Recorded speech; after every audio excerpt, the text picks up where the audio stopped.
நமச்சிவாயம். ஜெய் வராகி. உலகம் முழுவதும் வாழக்கூடிய வாராகி டிவி நேயர்கள் அனைவருக்கும் உங்கள் தாம்பரம் வாராகி ஈசனேசன் சுவாமிகளுடைய நல்லாசிகள், வாழ்த்துக்கள். ஜெய் வராகி, ஜெய் ஜெய் வராகி. அன்பு பக்தர்களே, குடும்ப பிரச்சனைகள் நிறைய அன்பர்கள் கேட்டுக்கொண்டதற்கு இணங்க இந்த முறை நம்ம ஏன்னா எனக்கு வரக்கூடிய ஃபோன் கால்ஸ் பார்த்திங்கன்னா வெளிநாடுகள்லேருந்து வரக்கூடிய ஃபோனாக இருக்கட்டும், அல்லது வெளி மாநிலங்கள், நிறைய ஃபோன் கால்ஸ் பார்த்திங்கன்னா குடும்ப பிரச்சனைகள் தான் பெருசாக இருக்குது. இன்றைக்கி கால சூழ்நிலை குடும்பத்தில் நிம்மதி இல்லாமல் இருக்கா சாமி.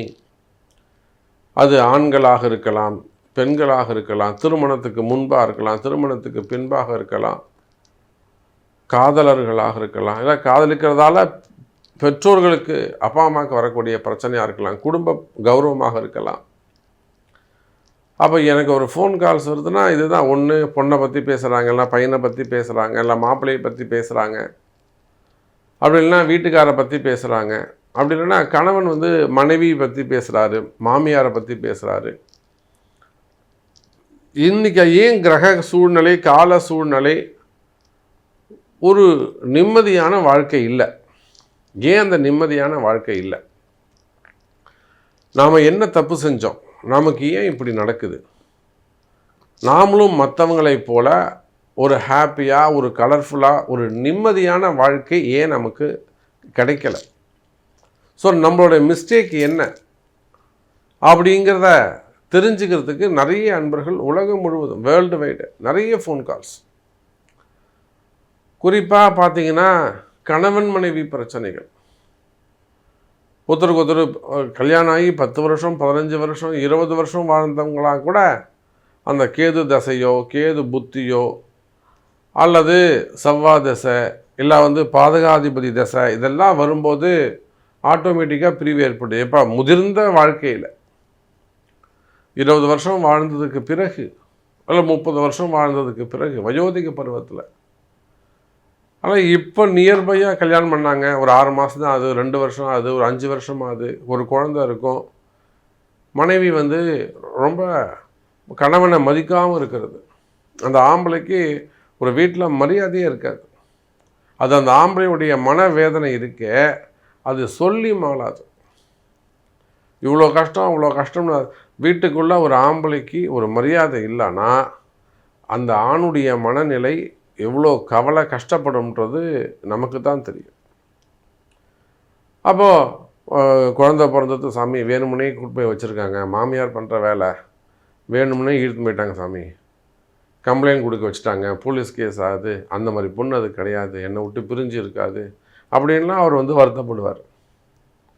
இன்னொரு பக்கம் பார்த்திங்கன்னா ஒரு குடும்பத்தில் அந்த மனைவி ஆங்கினவங்க அந்த குடும்பத்தையே எடுத்து தன் தலையில் போட்டு சுமப்பாங்க, குடும்பத்துக்காகவே உழைப்பாங்க.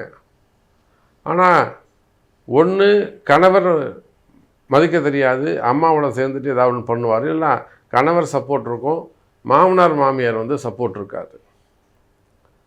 அப்போ ஆணாக இருந்தாலும் பெண்ணாக இருந்தாலும் வீட்டில் உழைச்சி கஷ்டப்பட்டு நமக்கு ஒரு அவமரியாதை ஏற்படுது, நமக்கு ஒரு வீண்பழி வருது, ஒரு நல்ல பேர் இல்லைனாக்கா உழைச்சி அதாவது சம்பாரித்து கொடுத்து குடும்பத்தை காப்பாற்றி அப்போ கூட ஒரு நல்ல பேர் இல்லை, அவப்பெயர் தான் ஏற்படுது, வீண்பழி தான் வருதுனாக்கா இதெல்லாம் சரி பண்ணிக்கணும். கஷ்டப்படணும்னு அவசியம் இல்லை. அப்போ அதே போல் தான் பிள்ளைங்களுடைய படிப்பாக இருக்கலாம், திருமணமாக இருக்கலாம், கல்யாணமாக, பசங்களுக்கு இன்னும் கல்யாணம் ஆகலை, அதனால் எனக்கு மனசு கஷ்டமாக இருக்குது. வீட்டில் பசங்களை, பொம்பளை பசங்களோ ஆம்பளை பசங்களோ யாராக இருந்தாலும் வயசில் கல்யாணம் பண்ணணும், அப்போ திருமணம் நடக்கலை, அதனால் வரக்கூடிய மனக்கவலை, மனக்குழப்பம், இப்படி குடும்பத்தில் என்னெல்லாம் கஷ்டங்கள் இருக்கோ, சொத்து பிரச்சனையிலிருந்து, பிள்ளைகளிலிருந்து, குழந்தை பாக்கியத்திலிருந்து எல்லாத்துக்கும் உங்கள் ராசிக்கு நம்ம தீர்வு காண போகிறோம். இதுக்கு மெயினாக சனி பகவானுடைய தோஷம்தான் காரணமாக இருக்கும். ஏன்னா இருக்கிறதே 12 ராசி தான். இந்த 12 ராசியில் 7 ராசி எப்படியாவது சனி பகவான் ஆட்டி படைக்கிறார் எப்பொழுதுமே. இப்போ 7.5 சனின்னா 3 ராசி, கும்பம், மீனம், மேஷம். அதே போல் கண்டகச்சனி, அஷ்டமசனி, அர்த்தாஷ்டமசனி, சிம்மம், கன்னி, தனுசு, இது போக சனியுடைய பார்வை ரிஷபத்துக்கு. அப்போ 7 ராசி போயிடுச்சு. இது போக ராகு கேதுவால் 2 ராசி போயிடும். அப்போ 7 2 9 ராசி போயிடுச்சு. அப்போ ஒரு 3 ராசி தான் பேலன்ஸ் நிற்கும். அப்போ எப்படி பார்த்தாலும் 12 ராசிக்கும் இருக்கக்கூடிய குடும்ப பிரச்சனைகள், வீண்பழி அவமானங்கள், வீட்டில் மரியாதை இல்லாமல் இருக்கிறது, இது எல்லா பிரச்சனைக்கும் தீர்வு தனித்தனியாக பார்க்கலாம் பாருங்கள். மீனராசி பொறுத்தவரையிலும் ஜென்ம சனியில் இருக்கிறாங்க. இப்போ தான் ஜென்ம சனி சரி. இதுக்கு முன்பாக அப்படின்னு பார்த்தீங்கன்னாக்கா, இந்த ராகு இருந்த வரையிலும் பல தவறுகளை செய்ய வச்சிருப்பார் மீனராசி அன்பர்களை. பொதுவாக மீனராசி அன்பர்கள் நேர்மையானவர்கள், உண்மையானவர்கள். அதில் இந்த உத்திரட்டாதி நட்சத்திரம் ரொம்ப தர்மத்தை கடைபிடிக்கக்கூடிய ஒரு நட்சத்திரம், சனியுடைய நட்சத்திரம்னு பேரே தவிர இந்த பூசம், அனுஷம், உத்திரட்டாதி 3மே நேர்மையான மனிதர்கள். நம்பி பொண்ணை கொடுக்கலாம், நல்லா வச்சு பார்த்துப்பாங்க. ஆனால் திமிரு பிடிச்சவங்களாக இருப்பாங்க, ஒன்றுமே பண்ண முடியாது. சனி நான்ற திமிரு இருக்கும். யார்? பூசம், அனுஷம், உத்திரட்டாதி 3 நம்பி பொண்ணை கொடுக்கலாம், நம்பி மாப்பிள்ளையை கொடுக்கலாம், பையனை கொடுக்கலாம். ஆனால் நான்ற திமிரு இருக்கும். கண்டிப்பாக அவங்க தர்மத்தை மீற மாட்டாங்க, விட்டு கொடுக்க மாட்டாங்க. அதுபோல் மீன ராசி என்பர்களே, உங்கள் ராசியில் ராகு இருந்த சமயத்தில் கொஞ்சம் ஒரு ஆட்டம் ஆடிருப்பீங்க. தேவையில்லாத ஒரு சில விஷயங்களை நீங்கள் செய்திருப்பீர்கள். செஞ்சிருப்பீங்கன்னா உங்களை செஞ்ச வச்சது ராகு. அந்த மாதிரி தப்பு பண்ணுற ஆள், நீங்கள் திமிர் பண்ணுற ஆள் கிடையாது. உங்களை செய்ய வச்சது கிரகம் ராகு. அப்போ செய்த தவறுகள் இப்போ முளைச்சி மரமாக நிற்கும். அந்த வேறு செடி இப்போ வறந்து மரமாக நிற்கும். உங்களை அது முள்ளு முள்ளாக குத்திக்கிட்டு இருக்கும். அப்போ மீன ராசி என்பர்களுக்கு முன்ஜென்ம வினையும் முன்ஜென்ம கர்மாவோ அல்லது முன்னோர்களுடைய சாபமோ, பிதர்கர்மா அப்படின்லாம் முன்னோர்கள் சாபம், அதெல்லாம் இப்போ பேசும் நேரம்.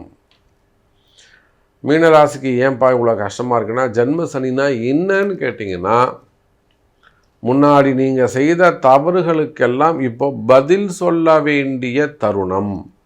புரியுதா? முன்னாடி நீங்கள் செஞ்ச தவறுகளுக்கு பதில் சொல்ல வேண்டிய தருணம், பதில் சொல்ல வேண்டிய கால நேரம்.